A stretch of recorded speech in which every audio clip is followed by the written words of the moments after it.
ছোট পর্দার জনপ্রিয় অভিনেত্রী তানজিন তিশা এবার তাকে প্রথমবারের মতো দেখা যাবে বড় পর্দায়, তাও আবার ঢালিউড সুপারস্টার শাকিব খানের বিপরীতে। সোমবার সোলজার সিনেমার অফিসিয়াল ফেসবুক পেজে প্রকাশিত হয়েছে তানজিন তিশার ফার্স্ট লুক। ক্যামেরা হাতে তিশার কঠিন দৃষ্টি আর আত্মবিশ্বাসী উপস্থিতি জানান দেয় এবার বড় পর্দায় নতুন রূপে হাজির হচ্ছেন তিনি।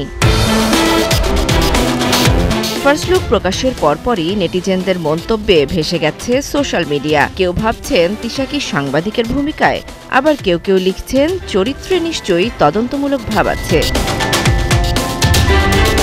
সোলজারের শুটিং শেষ হয়েছে অনেক আগেই। তানজিন তিশা এবং শাকিব খানের পাশাপাশি সিনেমায় দেখা যাবে তারিক আনাম খান, তৌকির আহমেদ, ঐশী সহ আরও অনেক তারকাকে।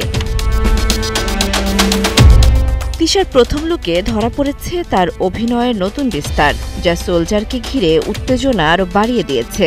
বড় পর্দায় এই নতুন জুটিকে দেখতে মুখিয়ে আছেন সিনেপ্রেমীরা। জান্নাতুল দোলনা, ৭১।